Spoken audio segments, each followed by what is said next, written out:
असेल बघा, इकडे पिवळा पडलेला आहे आणि याच शेतामध्ये या ठिकाणी हा हिरवा कंच धान आहे, बरोबर.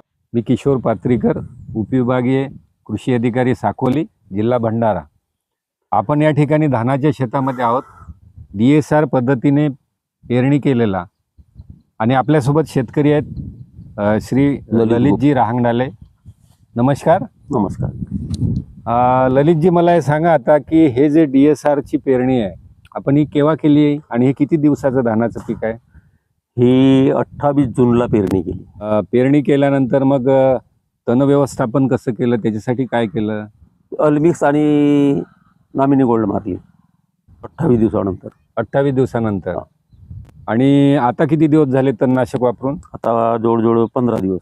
15 दिवस झाले, बरोबर. आता बघा, मला वाटते इथे तण नाही आहे, सगळं तण मेलेलं आहे, तण सर्व बरोबर आहे. मेलेलं.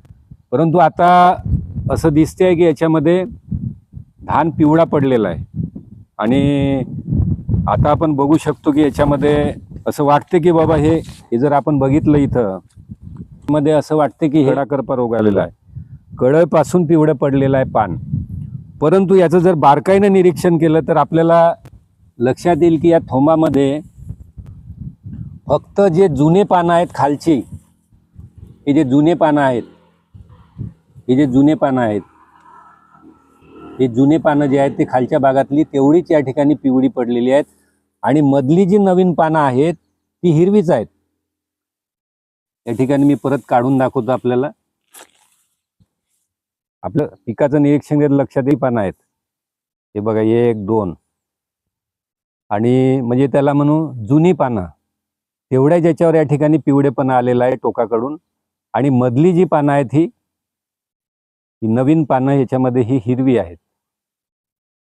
म्हणजे याचा अर्थ असा लक्षात येतो की ही कडाकरपा रोगाची लक्षण नसून ही खताची कमतरता आहे.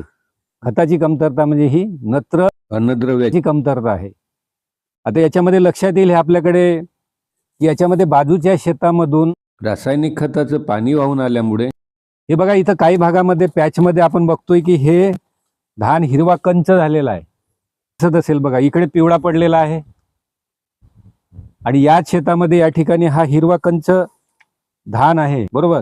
आता याच्यामध्ये बघा फुटवे पडले आहेत. आपण जर याचं निरीक्षण केलं आपल्याला लक्षात येईल याच्यामध्ये धानाची उंची पण छान आलेली आहे आणि याला जे फुटवे आहेत, फुटवे पण इकडे दाखवता येतील, फुटवे पण या ठिकाणी छान आलेले आहेत, हे आपल्याला लक्षात येईल इथे.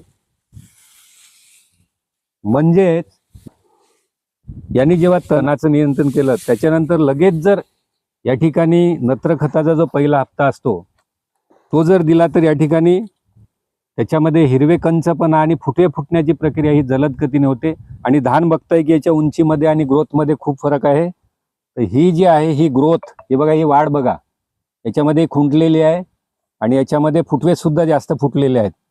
तर वेळेवर खत व्यवस्थापन हे सुद्धा तितकंच महत्त्वाचं आहे. म्हणजे आपण जेव्हा सांगतो की DSR पद्धतीचं अवलंब करत असताना 20 दिवसापर्यंत शेतकऱ्यांनी तणनाशक मारावं आणि त्याच्यानंतर एक 10 दिवसामध्ये, 8 ते 10 दिवसामध्ये जेव्हा तण पूर्णपणे मरून जाईल तेव्हा त्याच्यानंतर लगेच आपला जो पहिला हप्ता असेल नत्र खताचा तो या ठिकाणी दिला तर निश्चितपणे पीक वाढ आहे ती अत्यंत सुंदर पद्धतीने याच्यामध्ये प्रकारे आली असती.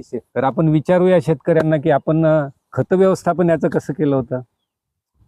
सुरुवातीला पेरणी करताना काय दिलं आणि नंतर पेरणी करताना 20-20-0-13 दिलं. अच्छा, पेरूनच दिलं तुम्ही? डायरेक्ट डिटेल मध्ये. सीड किती दिलं एकराला? किती दिलं? 30 किलो. अच्छा, एकराला 30 किलो दिलं. साधारणतः कोणता खत होतं ते? 20-20-0-13. बरं. आपण सर्वसाधारण जी मात्रा आहे त्याच्याप्रमाणे एकराला 2 बॅग अपेक्षित आहेत, परंतु आपण ते 30 किलो दिलं. ती मात्रा थोडी कमी झाली, परंतु त्यानंतर जी नत्र खताची मात्रा पाहिजे होती ती आपण दिली का? नाही दिली. आज किती दिवस झाले या पिकाला? याला जवळ 45 दिवस झाले. म्हणजे साधारणतः 1 महिन्याच्या आत फुटवे फुटण्याचे नत्र खताची मात्रा देणं आवश्यक होतं. तर निश्चितपणे खूप चांगली वाढ या ठिकाणी पिकाची दिसून येते. तर सगळे जे DSR पेरणी केलेल्या शेतकऱ्यांना माझी विनंती आहे की जेवढ्या शक्य असेल तेवढ्या लवकर आपण तण झालं असेल तर उगवण पश्चात तणनाशक मारावं आणि जेव्हा तण नियंत्रणात होते एक साधारणतः 8 ते 10 दिवसामध्ये तेव्हा लगेच नत्र खताचा जो हप्ता असेल तो द्यावा, म्हणजे निश्चितपणे आपल्याला चांगलं वाढलेलं पीक या ठिकाणी मिळेल आणि निश्चितपणे चांगलं उत्पादन या ठिकाणी मिळू शकेल असं सांगण्यात येते. धन्यवाद.